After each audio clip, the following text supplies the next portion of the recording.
right. Hey guys. Welcome to day number 12 of the 21 days of prayer for your business. I'm so glad you're here. You keep coming back. I say it every day. I'm so proud of you. Well, what a journey it has been. 12 days, we've been digging in, we have been reading, we have been studying, we have been memorizing scripture, meditating on scripture, we have been doing homework, right? You've been doing the homework. Please tell me you have. It's not meant to just read the words, listen to these videos, but we want you to apply it to your life. So please raise your hand. Tell me you're doing your homework. Well, today is going to rock your world, I hope, because as always, I think it is one of the best topics of the 21 days. Every day, I think, is the best topic. And so it is all about building community. But you know the drill, you know the routine. Let me fix my little broken tripod here. You know the drill, you know the routine. We are going to do a little bit of housekeeping before we get started. So first things first, today we are going to be discussing stuff inside this book, 21 Days of Prayer for Your Business. If you don't have the book, that is absolutely, completely fine.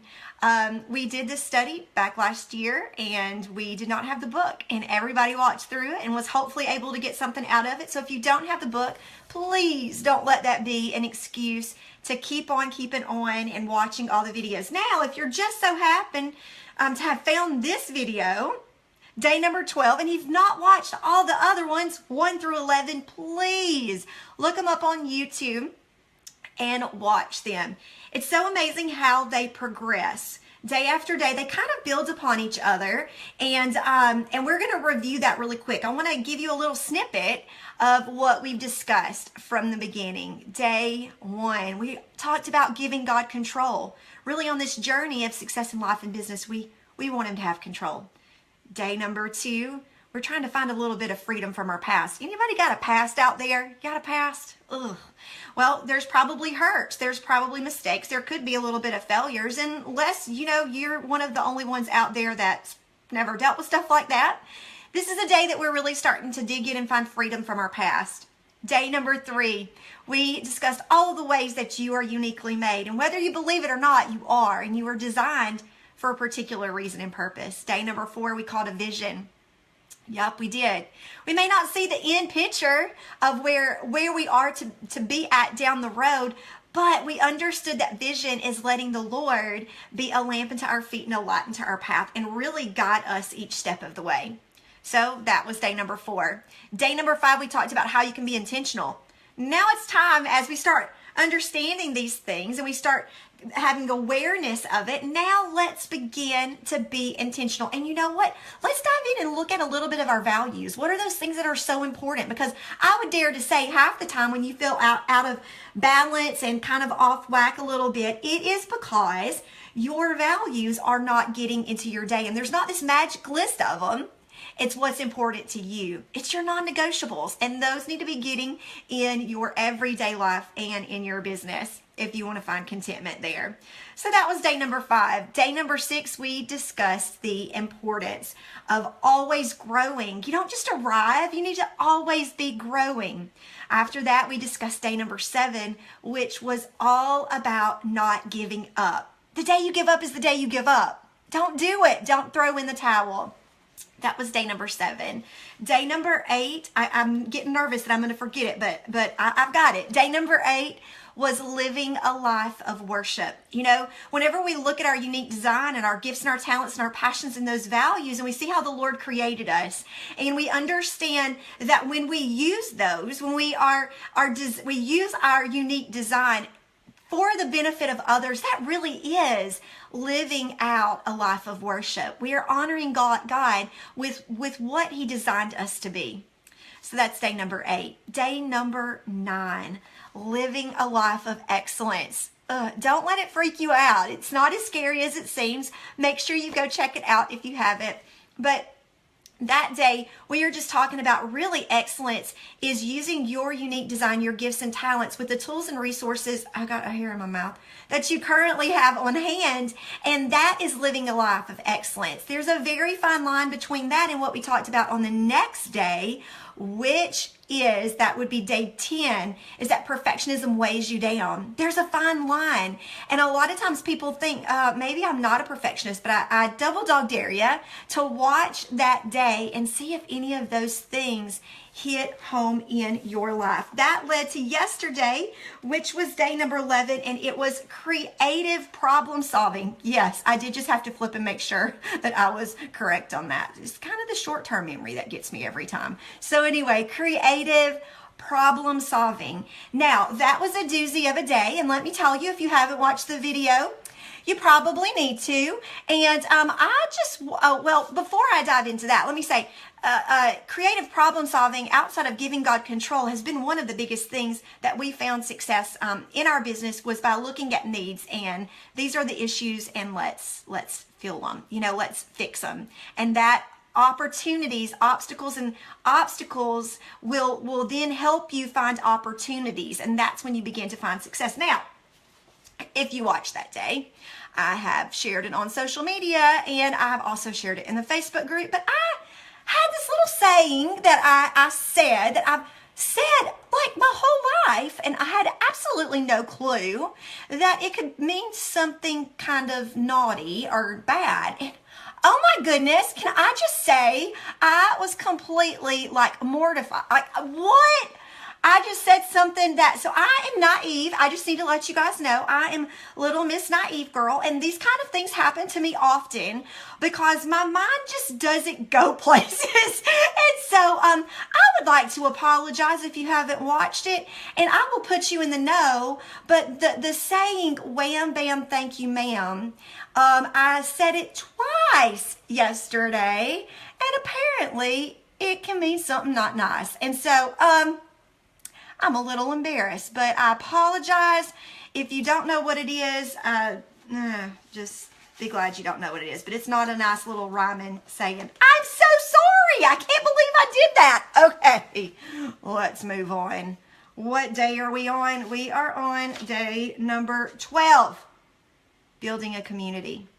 Building a community. It is so important to build a community. If you've got your book, turn to page 86, and that is where we are going to begin today. All right? If you haven't got your book, go grab a notebook. If you haven't got this book, go grab a notebook and a pen, because I will ask some questions, and I will kind of get nosy and get all up in your business, and I want you to apply it to your life, what we discuss. All right? So grab a notebook and pen, put this on pause, or if you've got your book, pull your book out. Okay? Day number 12, building a community. Let's look what the Bible says in Hebrews 10:24 through 25.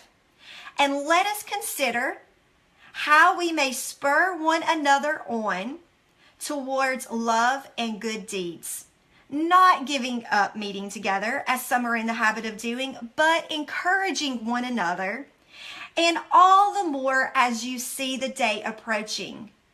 That is an amazing verse. Again, when we talk about vision and when we talk about letting the Lord be a lamp unto our feet and a light unto our path, and we look at his word and we go to his word and we apply it to our life, this verse is amazing. Again, Hebrews 10:24 through 25, it says, and let us consider how we may spur one another on towards love and good deeds, not giving up meeting together as some are in the habit of doing, but encouraging one another, and all the more as you see the day approaching.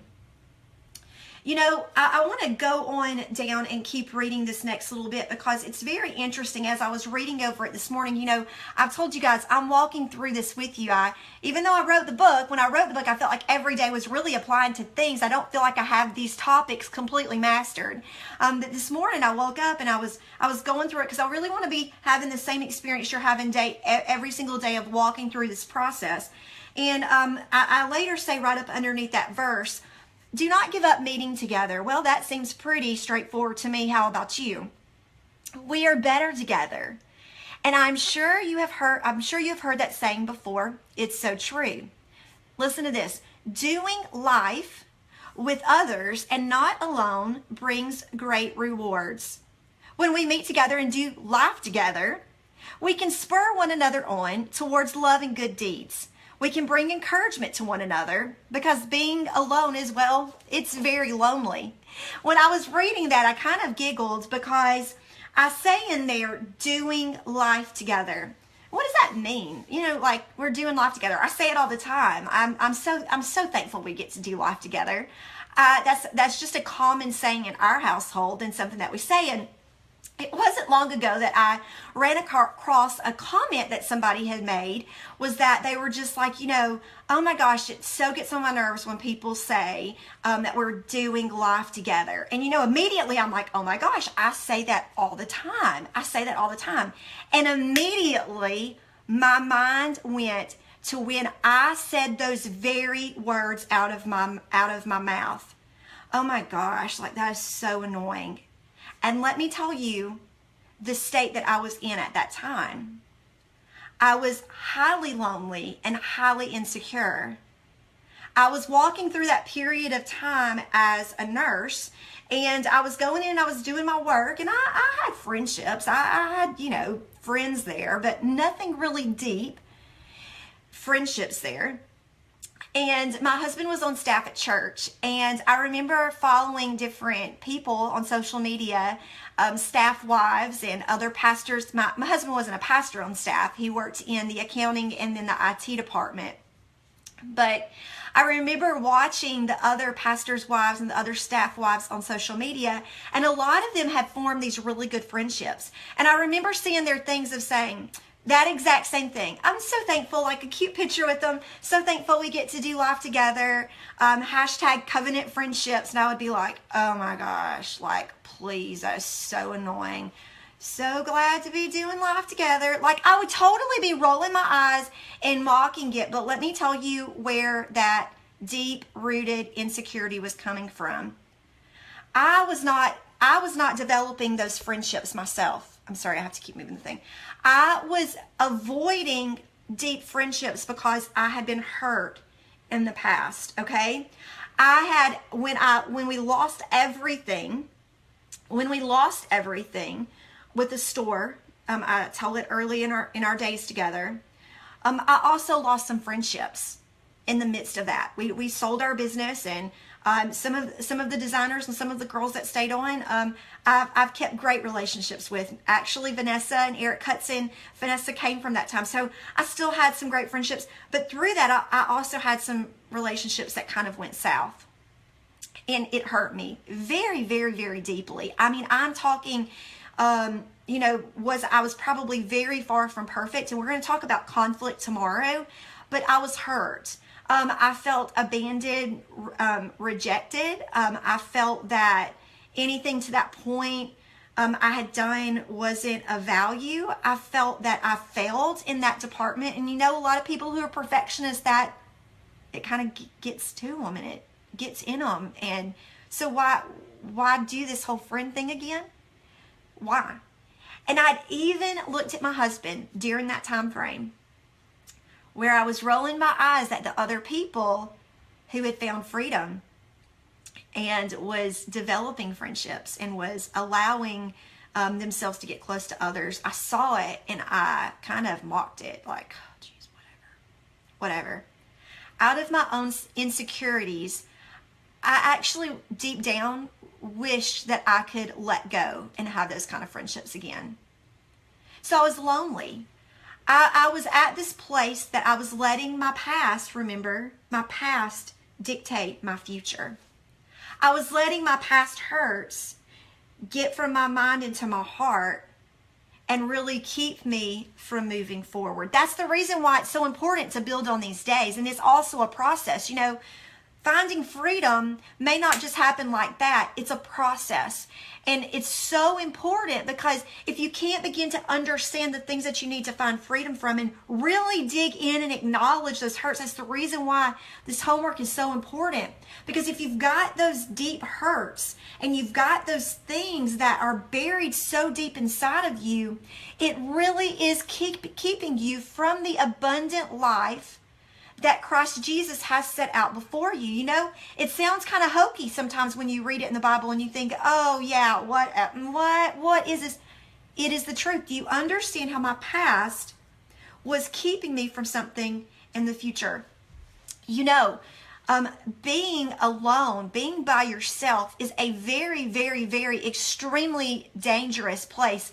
I kind of try to make a funny story a serious story, but turning it into a little bit of a funny story in the book. But I discuss with you, if you think about the African savannah, you've seen the shows on Animal Planet or on whatever shows, National Geographic, where there's this savannah and then you have got these gazelles and they are just kind of running at a little slow pace, you know, and they're running in a little group and here they are bouncing, you know, bouncing. And then all of a sudden out of nowhere comes this lion.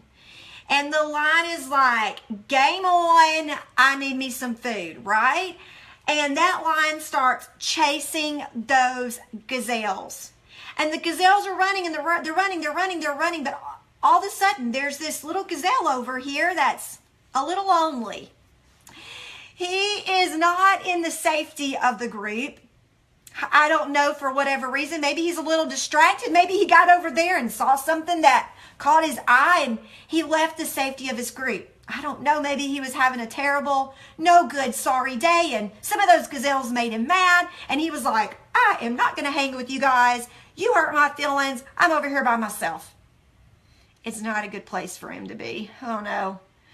Which one do you think the lion is going to go after? He is going to go after the easiest target. I mean, right? You've seen it. And your adrenaline's going, you're watching it, and you're like, oh no, you needed to be with the group. Oh, because the one's in the group. It's always the one that gets outside the safety of the group that the lion goes after. And I'm telling you, it's like that in our own lives. That was how it was with me. If you can, you're easily picked off if you never get in the safety of this group. We are better together. We really do need each other. We really do need this community that spurs one another along in good deeds and action, in encouragement. You know, you remember my story of how that went down.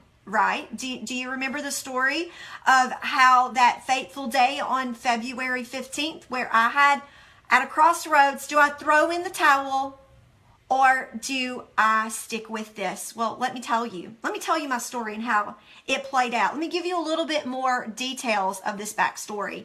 You know, Kelly Wright in October, I quit work in August of 2012 as a nurse. Remember, we had lost everything from 2008. In 2008 to 2012, I worked as a nurse, was really not wanting to get close to people. I'd looked Jeremiah in the eyes and told him, I will never, ever in my whole entire life be friends with another girl. I'm telling you, you are my friend. You're my best friend. And I don't want to be friends with anybody else but you. Are you okay with that? And he was like, okay, yeah, you're kind of freaking me out a little bit. It's the truth. I mean, girls, we can be a little mean sometimes, right? And so I was like, me and you, we're friends to the end, buddy. And nobody else am I going to be friends with. So I put myself in this little cocoon for 4 years, quit work as a nurse in August.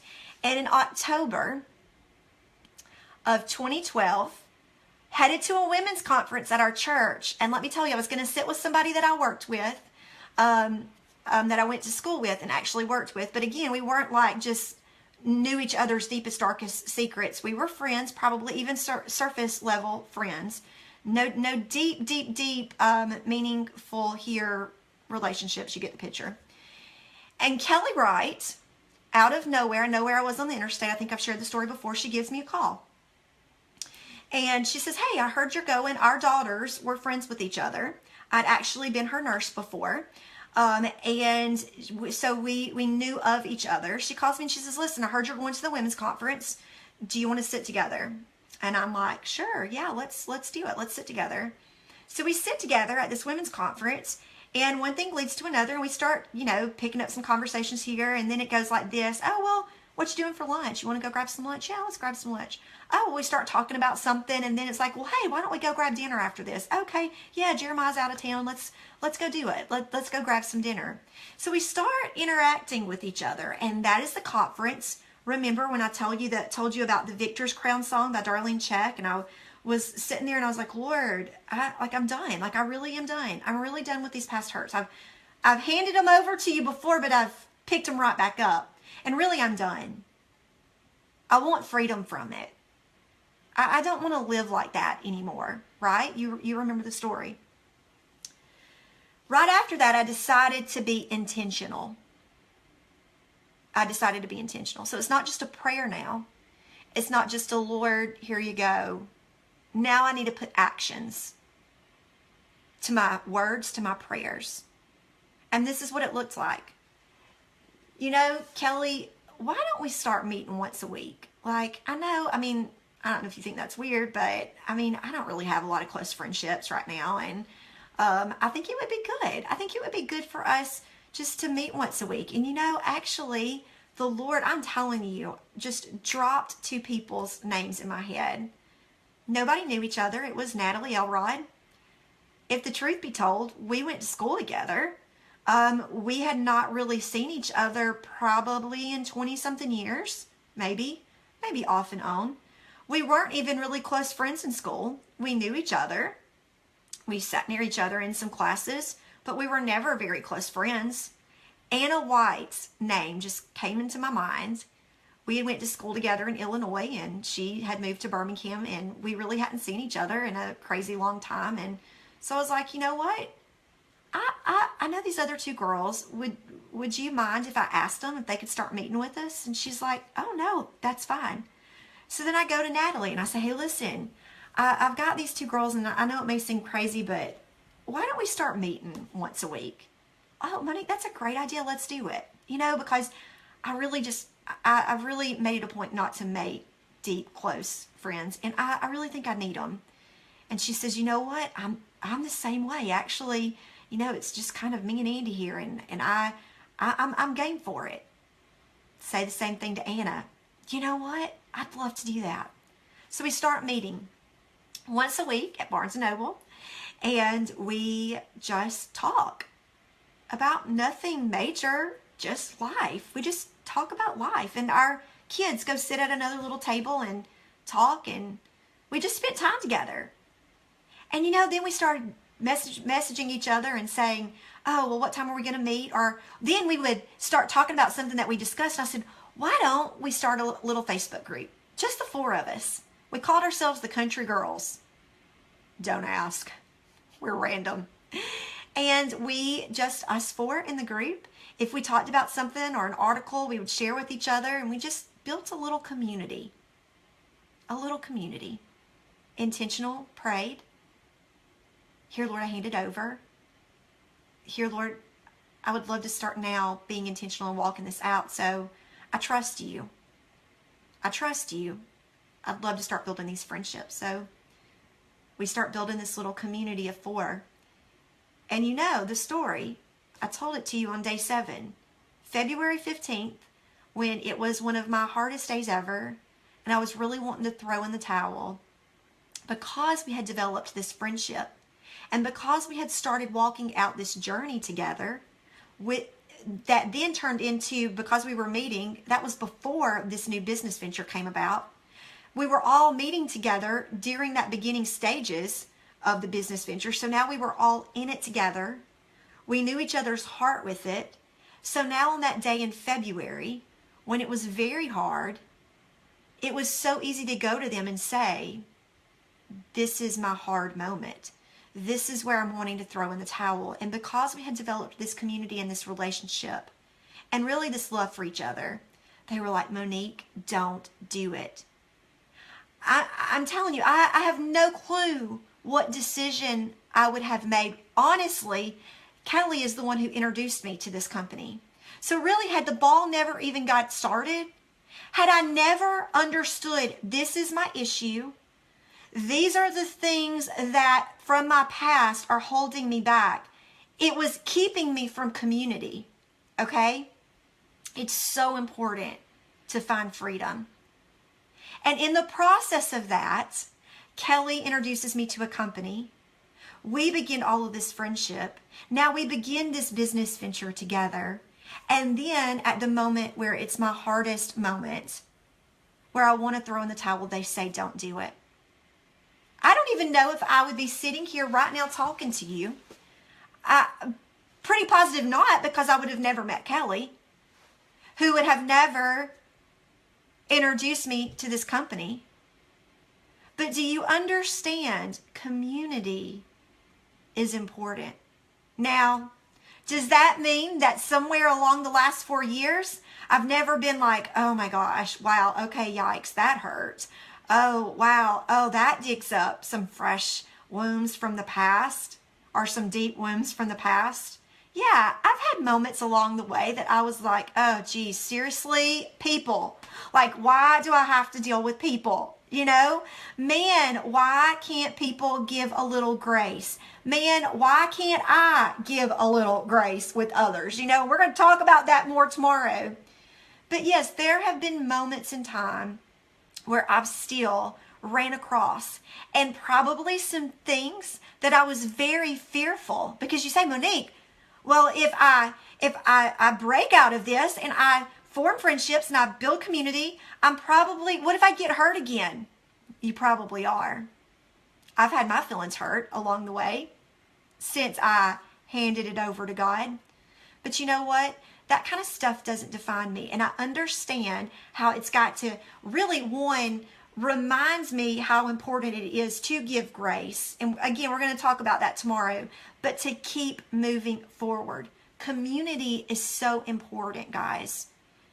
Building a group of, whether it's 1, 2, it doesn't even have to be this massive group of friends. Really, you just need a few friends that are going to keep you on the right path, and that you are going to help keep them on the right path. That's what community does. You know, you think back in the day when people used to go to each other's houses, right? I saw a comedian recently talk about this, and I was like, hello, this is the exact truth. In our house, like back in the day, I really don't remember this too much, because pretty much my whole life it's been the other way. But you know, you would hear people would go over to each other's houses and they would spend time together, and women would go over and help each other, and they would talk to each other, and they would communicate. It was a little community, you know. But now we get in our homes and we're like, we don't want nobody coming. Like the doorbell rings and you're like, oh, I'm not getting up off the couch to answer that, because I don't want anybody at my house right now. I mean, you know what I'm saying? It's like life looks different than what it did many, many years ago. The community of people, the bonds that people make, the friendships. And so I just want to encourage you, figure out a way in your life and in your business that you can embrace community. You know, for us, I told you we started that Facebook group whenever we were having to go to that wedding and people were asking questions. That creative problem solving then built this community. And can I tell you, I believe that was a huge, massive part of our success, because people loved feeling like they belonged and they were a part of something. They wanted to feel like they were a part of something bigger than themselves. You know, that's what our pastor says at our church, is that we've got this dream team, and really what it is people who volunteer and do things around the church, and whether it's small group leaders or the parking team, but everybody loves being part of a community.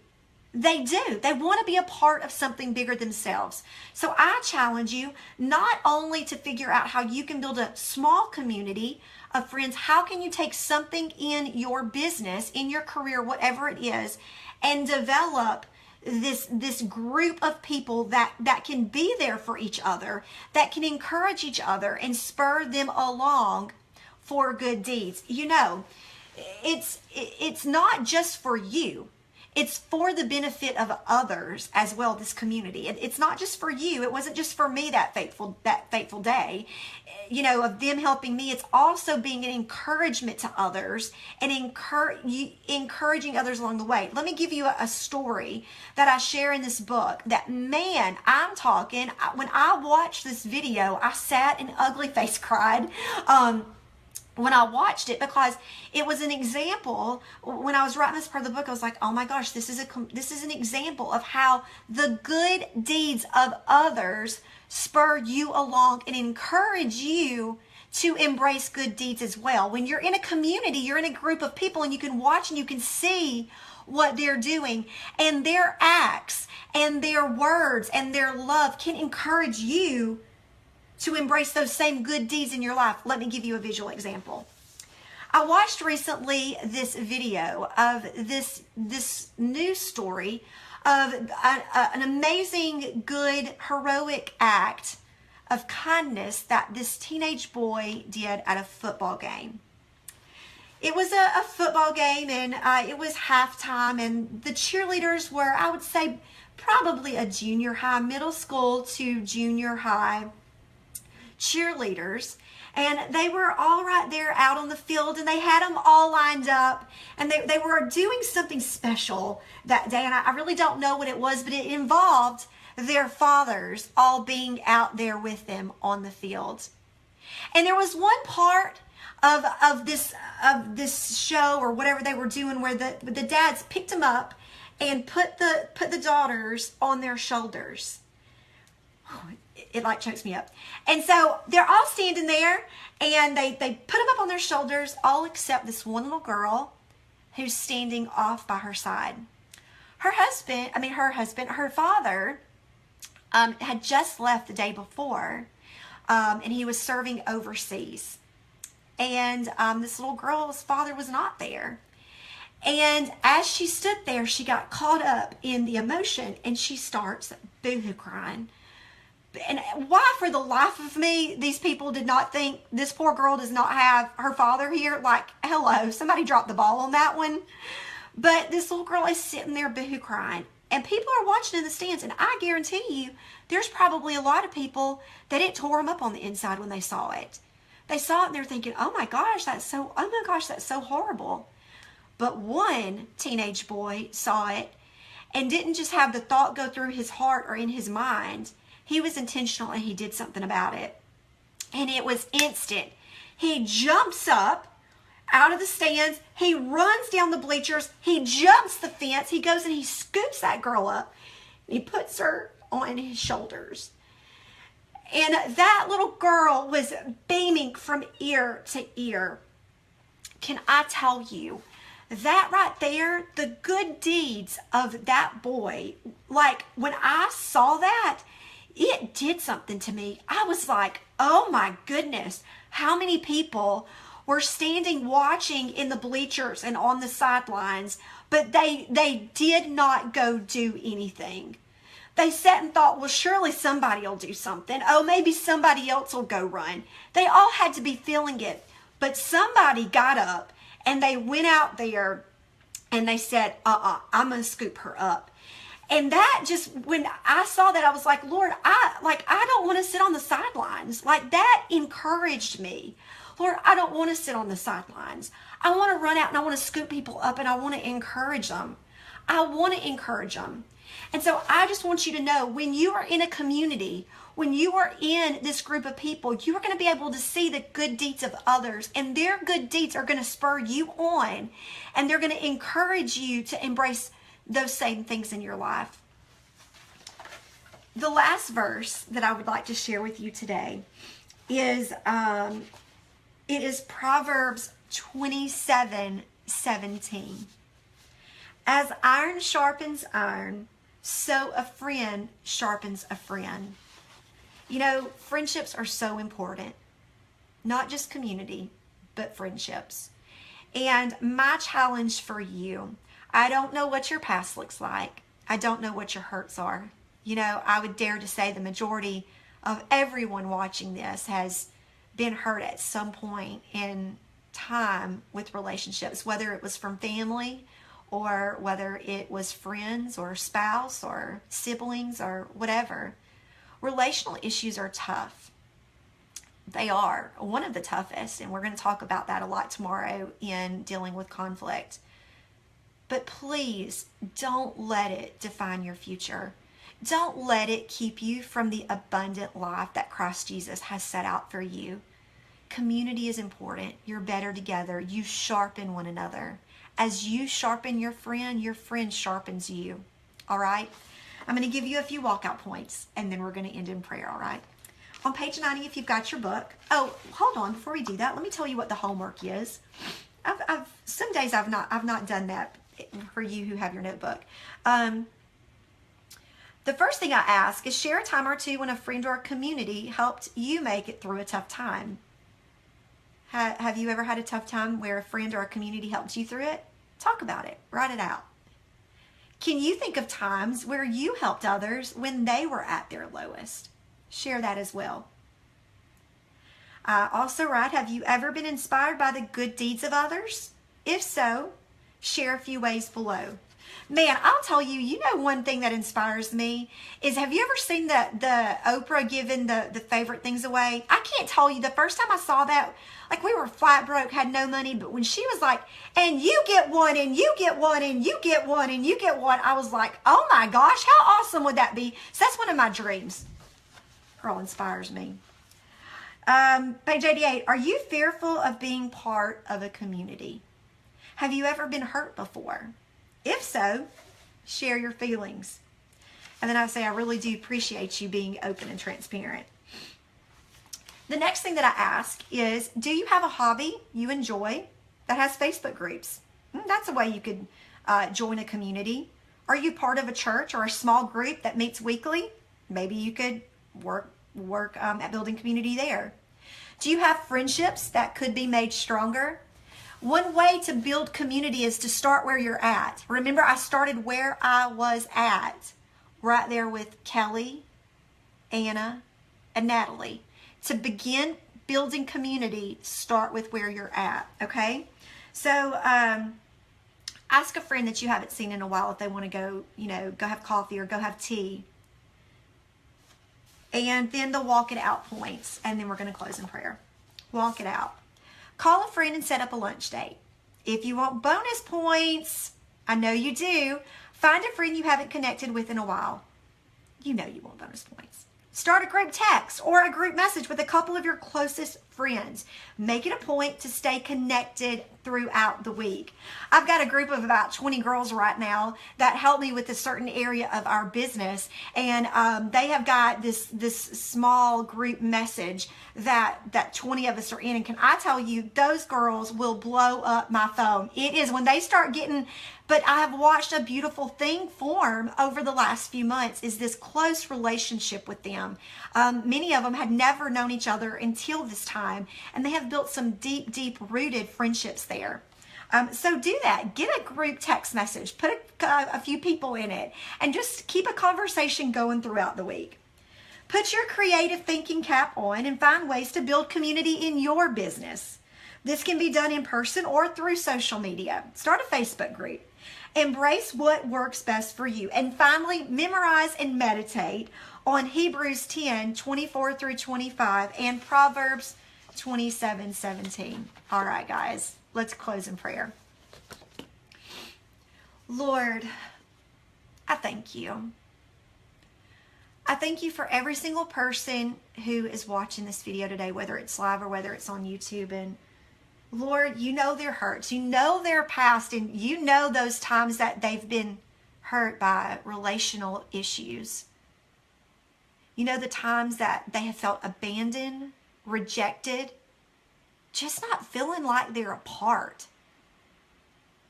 They just want to belong. Lord, I pray that you help them to begin finding freedom and handing it over to you. Not allowing their past to dictate their future. Lord, I pray that today as they go about their day, you would begin to just drop ideas of names and people that they can connect with. that they can start building a community where they're at. We are better together. We need a community of friends. And Lord, I pray that we know that you are that friend that sticks closer than a brother, but I pray that you would start putting these people in their lives, giving them creative ideas of how they can build a community for others, that they can encourage one another and spur them along to good deeds. I thank you, Jesus. I thank you that these guys keep coming back day in and day out and digging in after you. They are seeking after you in every aspect of their lives. And I thank you that they're finding you, because when we seek, we find. I love you, Jesus. I love you so much. In your name, amen. All right, guys. Well, I am just so glad that you're not throwing in the towel. And tomorrow's topic is really going to be a doozy. It really is. We're talking about conflict. And can I tell you, man, oh man, it's going to be a fun one. And it's going to kind of dig in a little bit deeper to us. So don't let it scare you. Come back. Okay? I love you guys. And again, thank you for the messages that you've been receiving, that I've been receiving, that you've been sending. I've been reading them, and we are working out a system today to where we can be responding back and listing out a bunch of the questions that you've been sending in and asking that we can address all at one time. All right? So I love you. I hope you have a great rest of your day. Okay? See ya. Bye.